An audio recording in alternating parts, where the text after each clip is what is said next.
Recording in 3. Hello everybody, Torgal here, and welcome back to another episode of Continuum. Now the last couple of days, almost a week I'd say, I spent a lot of hours in here breeding bees.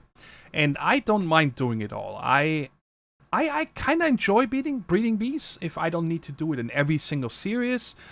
And I can do it on my own time. So for example, in my stream world on Exoria, if we need to get into bee breeding, it's going to be a little bit more annoying because a lot of people don't like bee breeding.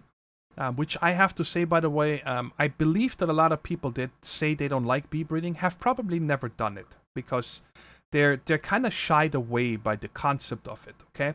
But once you have done bee breeding is not complicated or hard. It really isn't, once you understand the concept behind it.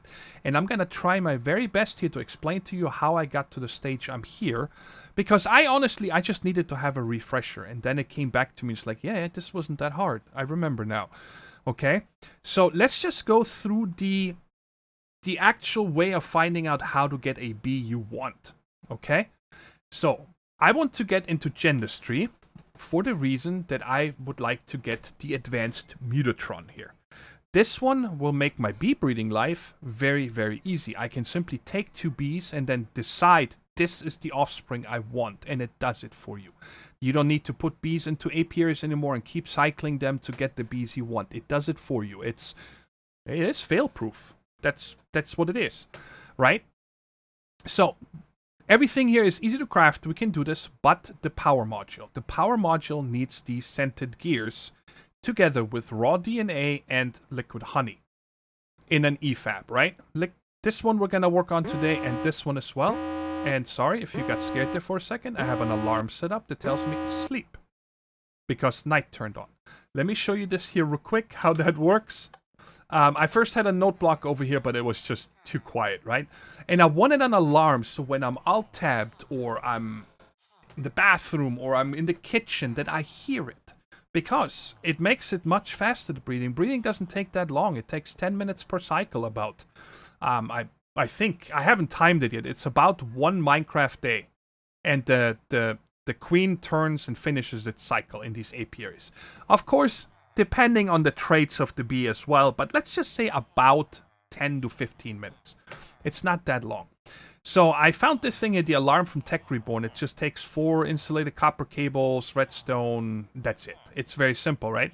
And I made a daylight sensor, turned it to nighttime, and I added a little extra trail here. I did some testing. It's because if I put it right next to it, it doesn't get a redstone signal. You need to have 1 trail here. Okay, so if I put it here, it will get it at redstone signal 1, which means the sun is just setting. You can't sleep yet. And I found out that you need to have 4 trails, so when the alarm starts, you can actually sleep right away. Okay, I don't want to have the alarm going and I cannot sleep for another 30 seconds. That would be annoying, right? So this works really well, and when you shift right-click this here, by the way, you can change the alarm to different types. So, anyways, let's go back to the bees here. Let's just explain to you how, like I said, how you find out what you want. Again, Advanced Mutatron needs this right here. With honey in a carpenter, and I need royal jelly, and I need pollen cluster. Right? I found out the royal jelly comes from an imperial queen, and the pollen cluster comes from an industrious. Okay? How do you get the industrious? Just click on it. You see, you need a diligent and an unweary. And now is when people usually stop. I bet you. Right?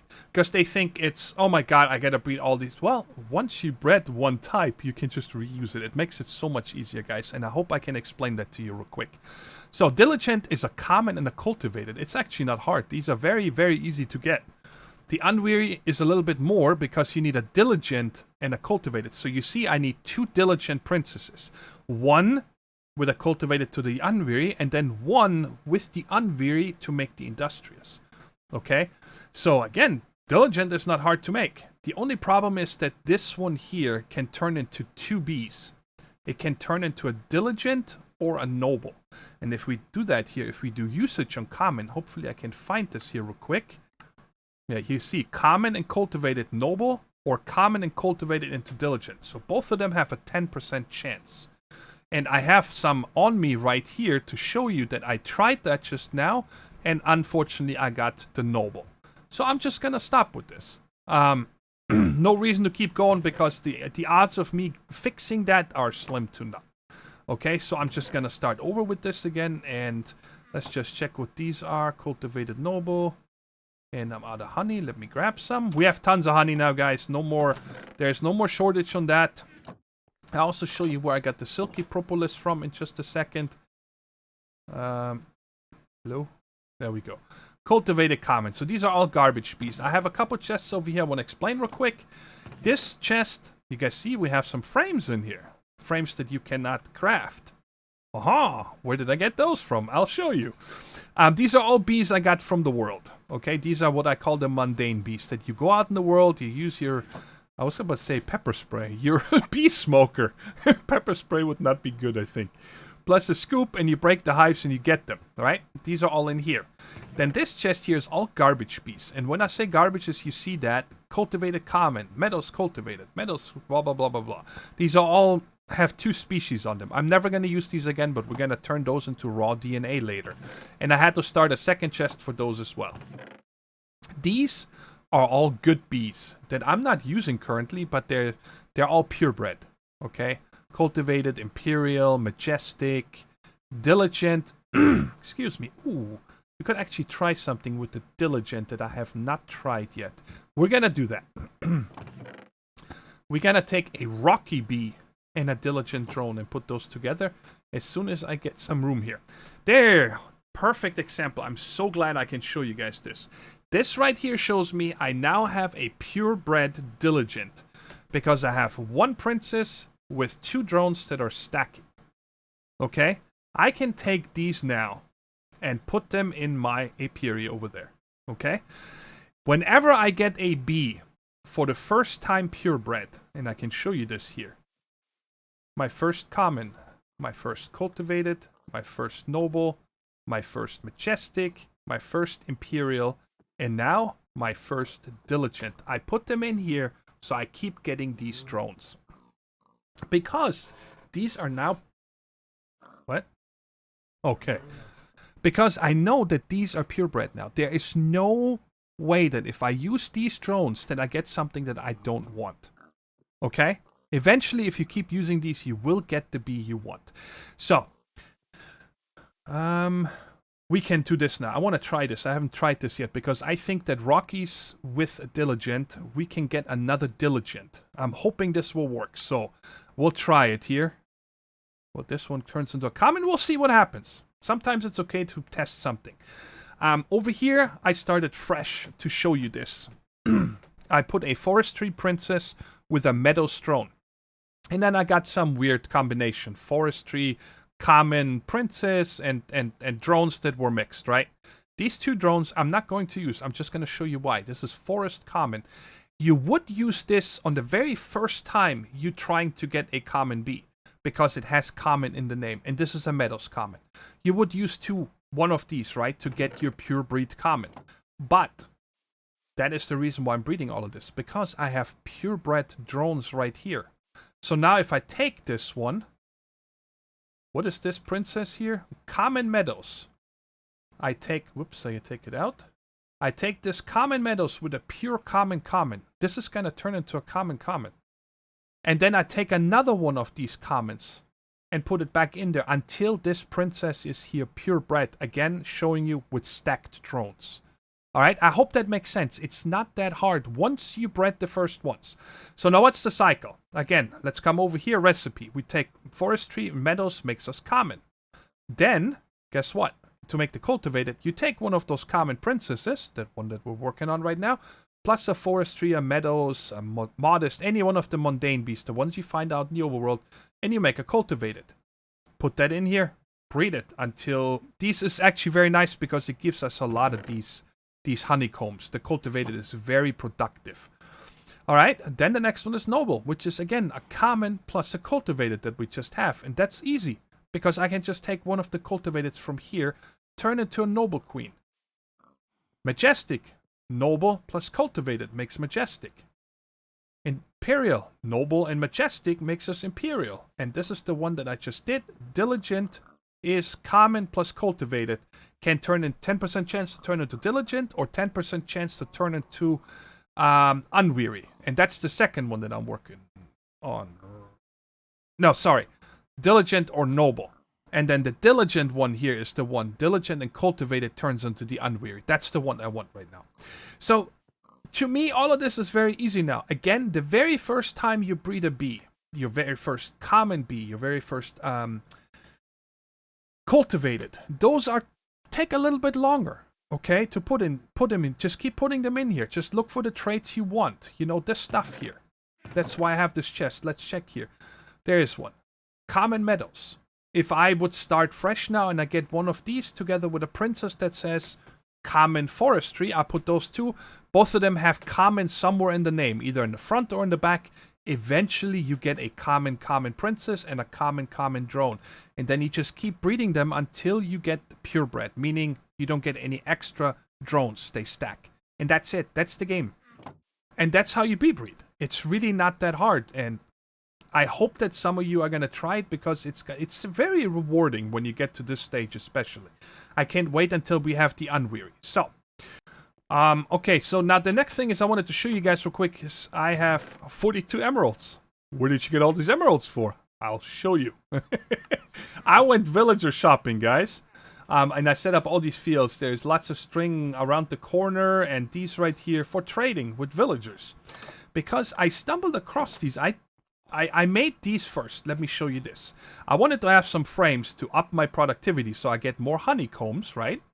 And the basic way is you make seed oil and you take wood and that makes you the impregnated sticks. And these impregnated sticks around the string make you impregnated frames. You see durability of 240. That's not a lot. And when we take the, let's change by frame, I think I should be able to find it. Right here, the proven frame, that's the one I'm using, has 720 durability. That's a lot more. Oops, gotta sleep. Bam, done. How awesome is this, right? So, I'm not using this anymore. I just left it here to show you because now I have these proven frames and they last a lot longer, right? The productivity and so on is the same. It's simply just how long they last. So I went to Spawn Village first and grabbed the apiarist from there. Those are the yellow ones here in the end. And the way I did it is I made golden lassos. I made 2 of them. So you just pick them up. And I also brought some of these guys home, even though I don't use them anymore. They're not bad here. The farmers, right, just to get emeralds. The same here. And you see they're all unlocked because I've been trading so much. But I use mostly these 4. And I always start with this one here because it gives me 17 string. Whoa. Sorry.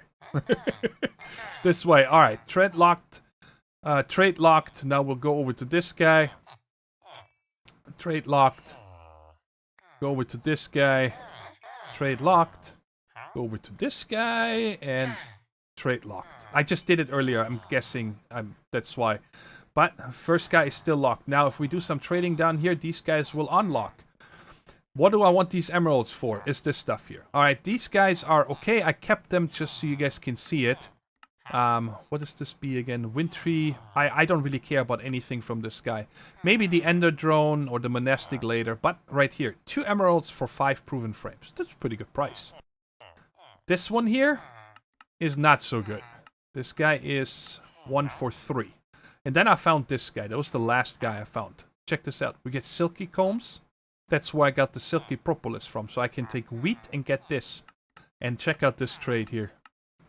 1 emerald for 6 proven frames. And the cool thing is, well, if I shift click, I actually get them stacking to 6. Each one of them. You see, I'm leaving now with more emeralds than I came here with. And his trade is locked, but it's no problem. Because I'm pretty sure these guys are unlocked. No, not yet. Okay, I'll have to trade maybe some wheat to unlock these guys. I did a lot of trading. Okay, all these guys are fully unlocked and whatnot. And I just wanted to show you this. And these are the frames that I've been using out here. Not because I don't want to craft them, but simply because I don't need to craft them the whole time. Right? So these are almost done. Let's see if there are any done. Not yet. Oh, you need some. Bam. You need some. You're good. And let's just throw 3 in here while we're at it. Let's do it like this. And then I think when you shift click, yeah, they always go into here at 3s or 6s, and I just had them down here because I messed up. So yeah, this is where I got the frames from. It's pretty cool that we got, you know, endless emeralds as well now if we need them for any crafting recipes. I haven't even done anything with the farmers here. So, alright, so the goal for today is that I want to be able to make raw DNA. Let's get rid of this again. I want to be able to make raw DNA. Again, all of this for this here. So I can make this advanced mutatron. That would be amazing. But I also want to make an alveary today. Because when you check industrial apiary right here, which isn't bad, right? We could make these, they run on power, and we could give it all kinds of upgrades, you know, so they work at night, they don't care about the rain, temperature we can adjust, we can make them more productive and whatnot. But the problem is that, let me show you here, the upgrade frame here, the very basic one, which doesn't look so bad, but it needs 8 buckets of honey. 8 buckets of honey. That is a lot of honey, okay? For 1 upgrade frames. Every industrial apiary is gonna need an automation upgrade, which needs 1. It's probably gonna need the productivity upgrade and so on, depending on what we can put on the bees. So I did want to look into an alveary today and see how good alveary we can make one of those, right? And these need just the scented paneling, most of these parts. Right? Scented paneling. Again, I need the pollen cluster, royal jelly, and a little bit of honey. Oh, actually, if I need 8 of these for 1, that means that's 4 buckets of honey. We'll see where we take it, but I want to get everything set up so we have honey, we have raw DNA. Okay? You done yet? No. So, and for that, we'll come over here. And I started preparing and thinking about all of this for a while. I haven't set it up yet. I did fill these once with water, and then I changed my mind. I used this right here. I used the transfer node for fluids, but we're going to set up an XNet controller here again. So we might as well run the water with that as well, right? So over here we have soybeans. I'm going to take out half a stack and half a stack, just so I can put these in here. Okay, and then over here we're making pineapple. And these, again, we're going to put the product on the bottom and the seed on the top. And I'll make void upgrades for the top ones later. So I made a second garden clutch here, and we're going to grow this inside. Let's go ahead and set up these machines first over here so I know where to go. And for that, we're going to need some pipes. I made tons of cables, by the way. Tons of flux ducts and whatnot, so we should have everything we need for today. And usually, by the way, I don't leave the portable analyzer on my bar, because I've ran into this problem that when I right-click a crafting station with the portable analyzer, that my inventory shifted around and it put the ring of magnetization in the first slot. I don't know what that is all about, but yeah. So let's go ahead and come over here, and we're going to set this up like that. I'm going to have to figure out how I want to do this. I think I'm going to need a 5th one right there. And I'm just putting it here because, I mean, there's no reason to keep all this open, right? So we might as well put this here. So to the far right, I'm going to need 2 tanks, okay? And they are going to be here. Yes. So I'm going to need 2 connectors of these. And bam, bam. And this is going to be for raw DNA, and this is going to be for liquid honey. All right, because I need these 2 for the EFAB recipe to make this. The reason I moved it all one over is so I can get to the back of these 2 to actually put the liquid into it. So now let's go ahead and grab our connectors and connect all of this up. And I'm going to label this here real quick. This is going to be... we're going to call this Carpenter Honey. Okay, so I remember that this is either honey or the carpenter. And this one here I'm going to call raw DNA. And that is it for there. And I'm going to... Still is still. Squeezer is squeezer. So we're going to call this squeezer here. This is going to be the honey. And this squeezer here is going to be the fruit juice. Yeah. And then we need one on the controller. Then we need one on each of these controllers. Drawers. Bam, bam. We're gonna need one on each of the water inputs for the garden cluches. Then we need one on the outputs for the garden cluches. I didn't want to run the power with XNet. I kind of don't want to run power with XNet because we know it works, but we ran into some problems over there. If you guys remember, if we had too many things hooked up, it kind of got a little bit confused. I think that is it. So now I'm just going to have to go ahead and cable all this together. I should name these though. So this is pineapple. I'll name all this here real quick. Soy. Yeah, I think I have it all hooked together. Everything we come in here. Let's see. We see all the garden cluches, the drawers. Yeah, we see everything. Okay. And we're gonna cover this up like that. And down here. Okay. And then I also went ahead and I found... Actually, I think we looked for this before, but I might have not seen it because there is no icon for the facades from XNet. So I do want to make here, and I think I'm going to leave them in here because these are going to be so hard to find in my inventory. These facades, right? And I want to see if this works. It's now mimicking reinforced stone. It does. Oh, look at that. Ah, beautiful. Nice. So we can cover all this up here. And in the back, we're going to see a little bit of dirt over here until I figure something out. I think down here we can just cover with regular stone. Yep. Yeah, from the front here. If I need to make a facade from thermal dynamics, which we can do. And then another one here. Alright, so it's all nicely tucked away. And... yeah, I do see the 4. As long as it's not just one. I think if I just have one left over, I think I'm going to just throw it in the trash can. So I don't need to look for them anymore. Guys, I'm decided to cut out a lot of us setting up this automation over there because it was such a mess. It took me forever to figure out the incubators and so on that I decided I'm just going to re-record this right now and show you guys the whole setup when it's done. But there was a lot of times when we walked outside to the bees that we set up here a couple clips ago. And I wanted to show those. So in case you guys, want to bee breed and so on yourself, you can see that the things I'm explaining actually work. And I think that when you see it in action, it might be easier. So here's a couple clips about the bees, and then we get back to that setup.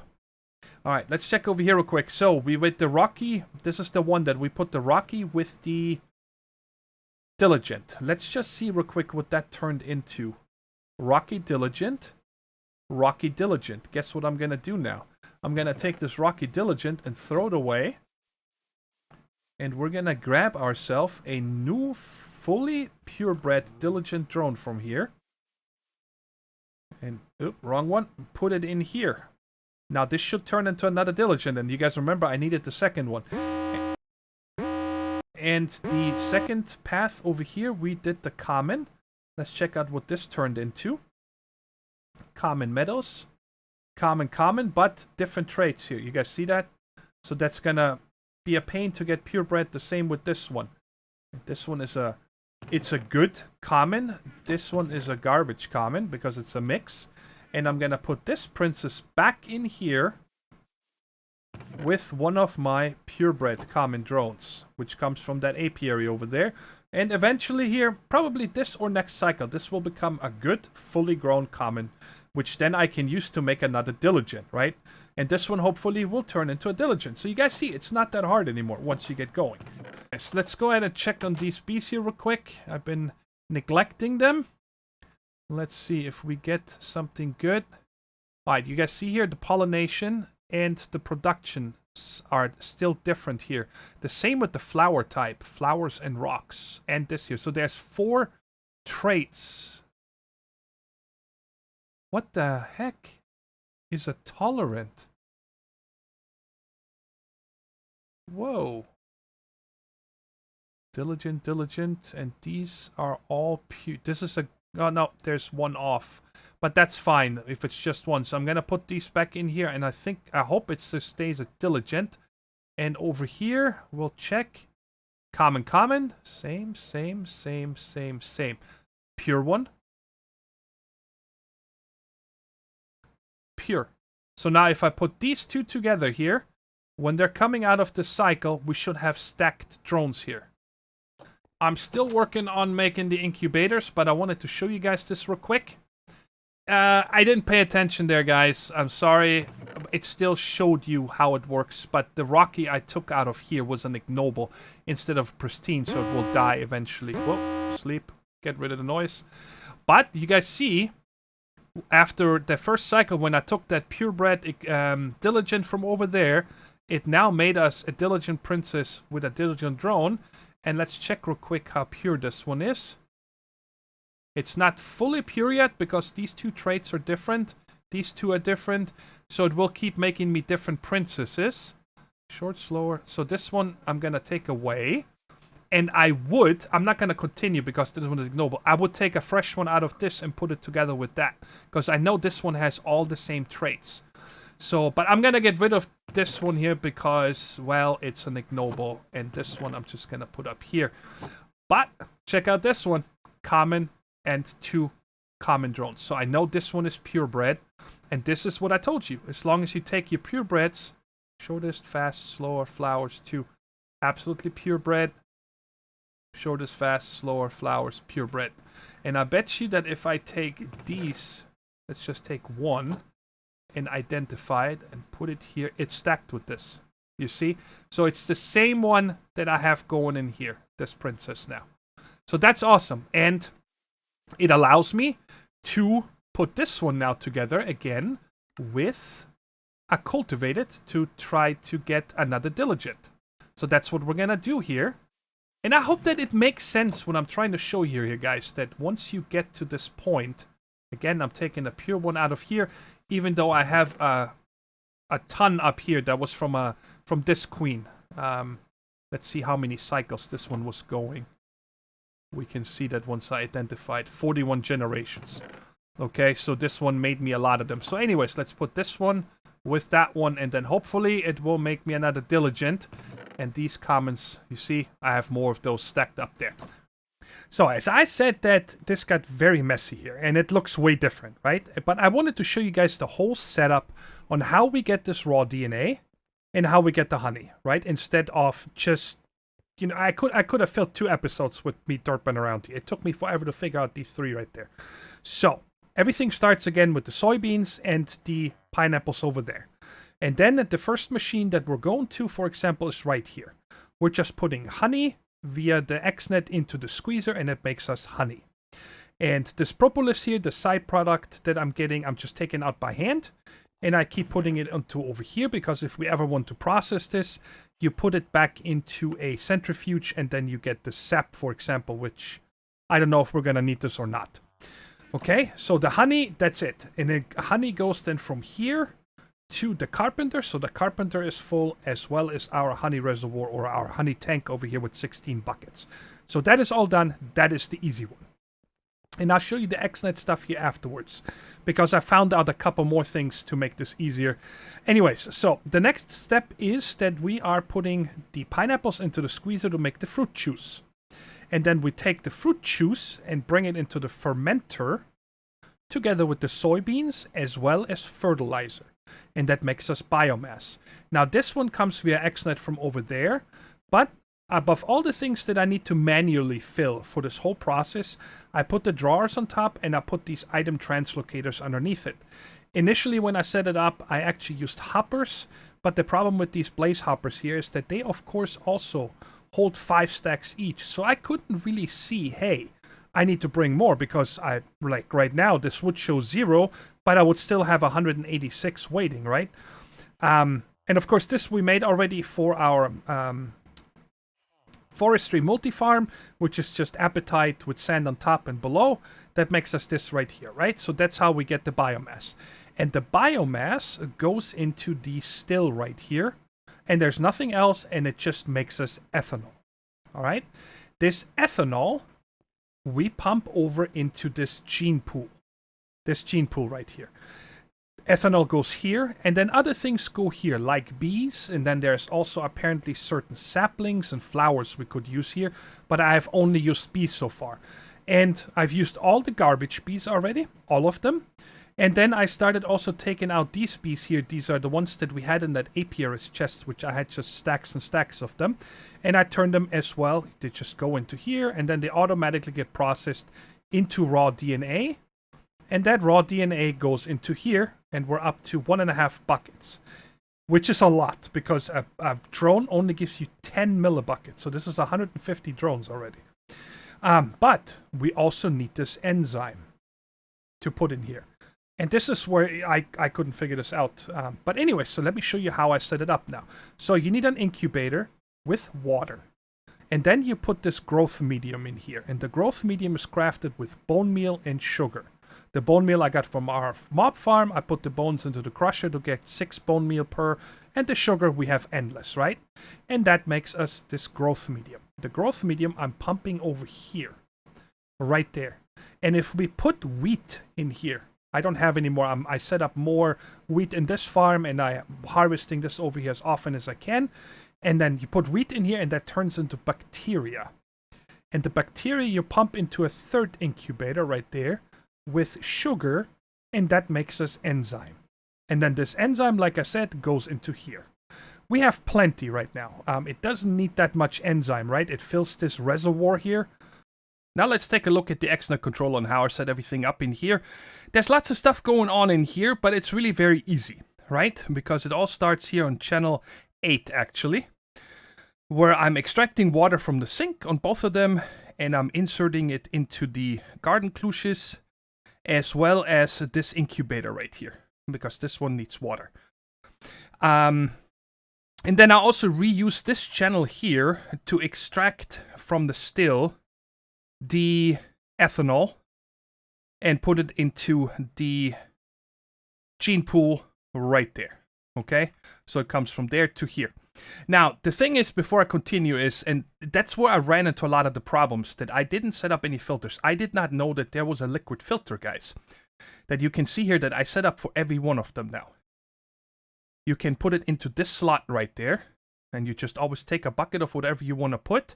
And then, well, here I'm extracting. Extracting, you don't need a filter, because you can only extract one fluid out of all these blocks.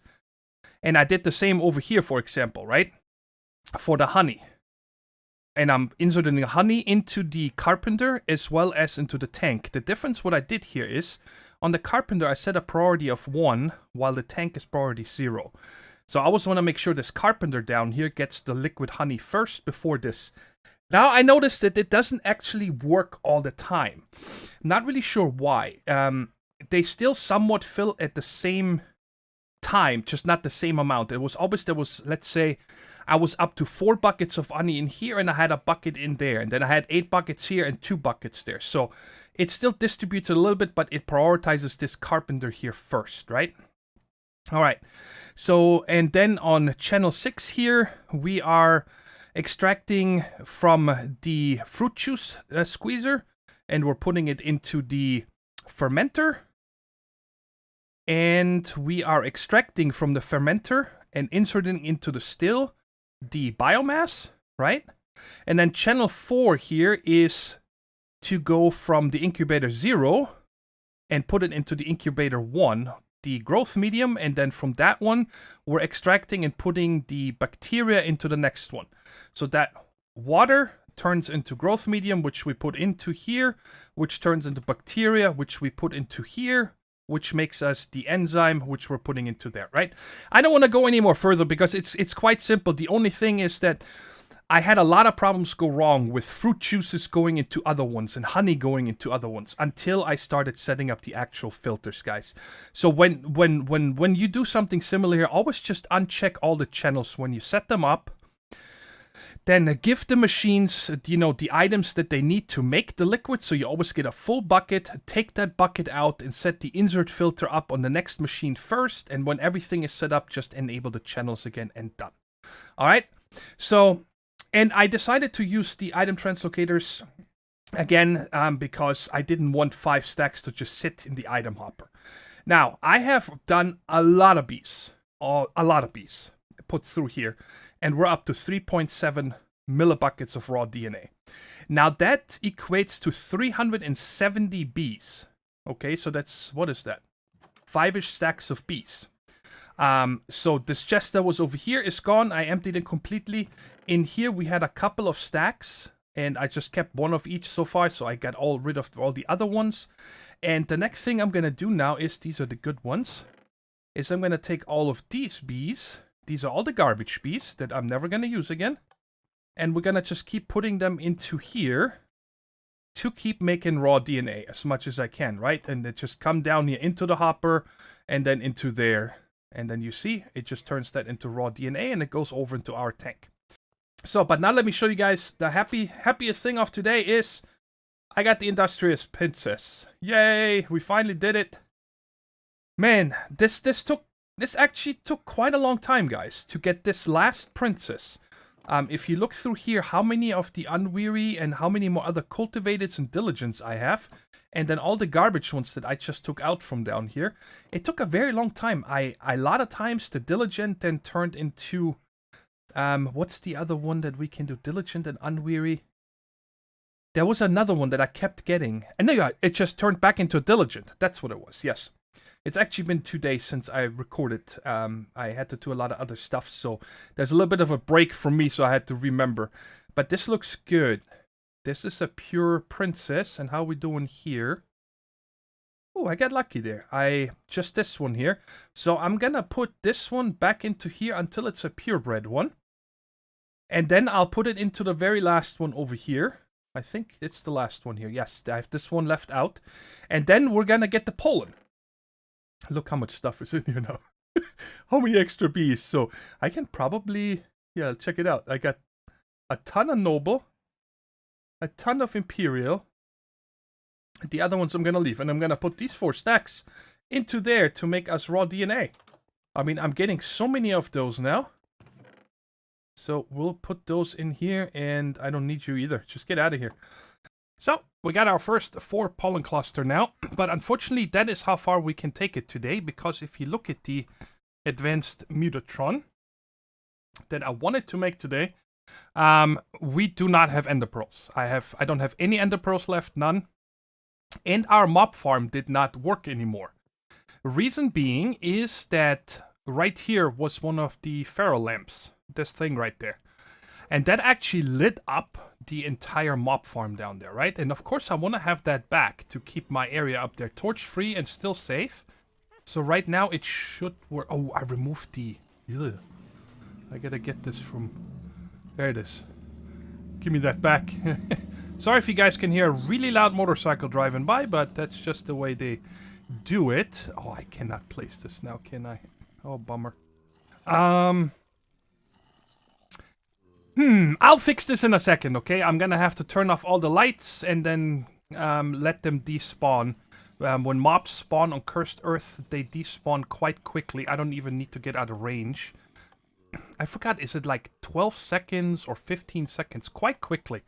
To stop, you know, mob farms from overflowing. So that's a really nice thing they did with the Cursed Earth.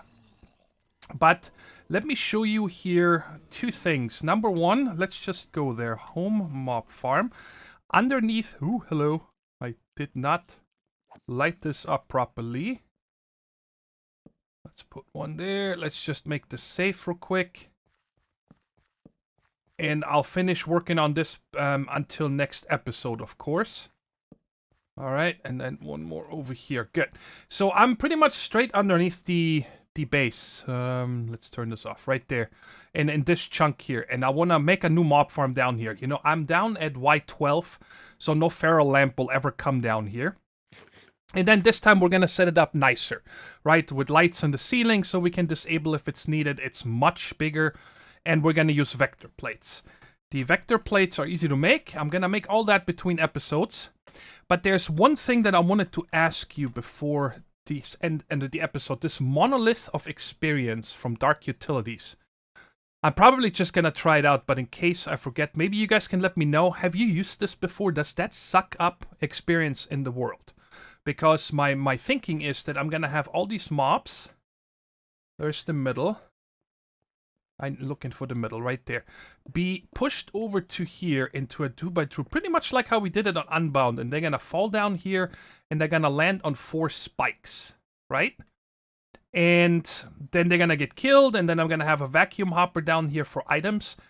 The ender hopper that I have. And if this thing works, I think I'm gonna make that. Otherwise, I'm gonna have to make a vacuum hopper right here, because this one sucks up both experience and drops. But I kind of want to use that experience obelisk if it is possible, right? So let me know about that. And like I said, I'm going to get all this ready with the redstone and the ceiling it's on. I mean, we have built so many mob farms. I'm pretty sure you guys know how to do it. So, and the last thing I wanted to show you is that while waiting for all the bees and all that stuff, I made this thing right here. The core sample drill. And I just wanted to show you real quick how it works. This is the one that has power. And I went all over all the chunks that are chunk loaded, and then also out that way 2 more rows. And I did the core samples everywhere, okay? And I wanted to show you that.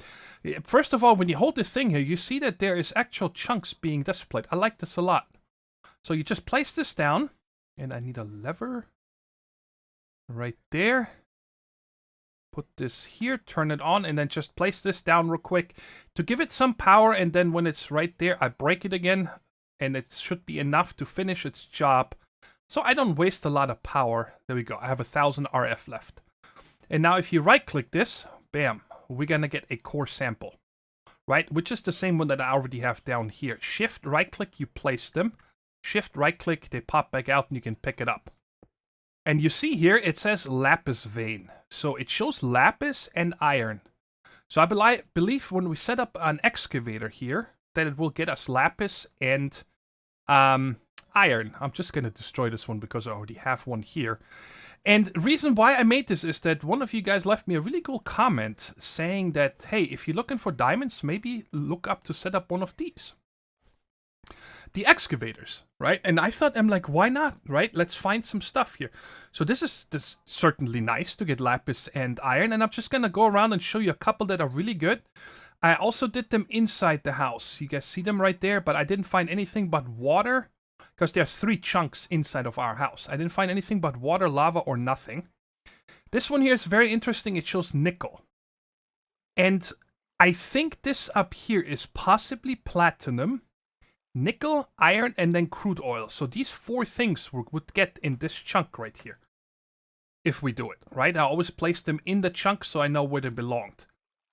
Let's turn this back off. Then a lot of other ones have nothing, right? This is nothing. There's no mineral and no fluid. It's all gray. It's just stone. Here, a bunch of lava if we ever need it. And uranium and lead. I think this one is really cool. I definitely want to do this. I don't know where I'm going to set up the excavator because I have my farms here, but I'd love to get this uranium, right? Then just water. And then outside I have 1 or 2 that are pretty cool. Again, this one is nice. I think it's platinum. And I think this is, again, nickel. And then this down here, possibly silver, or lead. One of those 2. Nothing. And so on. I also wanted to point out that I colored this lens here earlier to yellow because I want more sand. I have no sand ever. And it's actually doing quite a good work. It made me 300 sand already, so that's nice. I have no idea what this is. It says Pyrite. What mod is Pyrite from? Tech Reborn. Is this used for something important? We make Pyrite Dust, which in an industrial electrolyzer turns into sulfur and iron. What if we put this iron grinder, industrial grinder? Isn't there the washing thingy? No. So Pyrite is iron? I guess? That's what this is mostly used for? Anyways, that's where I'm going to end it today, guys. I hope you enjoyed the episode. I know it was very bee heavy, but it was intended that way. I know a lot of people don't like bees, but I hope that I could show you guys that they're really not that hard. and very rewarding. And this is as much as I'm gonna need to do with these here. I should be done. Once we get the advanced Mutatron and some of the other machines, we can simply pick our mutations, right? Which is gonna be awesome. And then we can also strip off some of the traits here. In case you're not familiar with this, let me show you what I mean by that. Let's just take this Majestic here. So every one of these bees has these, lifespan, production, pollination, flower type, fertility, territory, effect, and then also in what climate, if they can work at night or day, if they can work in the rain, if they need sky access. So if you get a bee that says cave dwelling, yes, you actually don't need to have them outside, right? And we can strip all these things off one bee, or multiple bees, I'm sorry, and then inject it into super bees, right? So we can make, for example, a diamond bee that works during the rain, during the day and night, inside, with highest production, and so on and so on. So that's going to be really cool when we get to that point, because it would be kind of nice to get a lot of resources from that instead of having to depend on upgrading our ore miners. I'm sure we still have to do that because there's probably some ores that we can't have from bees, but we'll tackle that when we get to it. Anyways, enough of this today. I hope you enjoyed the episode. Thank you so much for watching, and I'll catch you in the next one. Take care, stay safe, and bye-bye.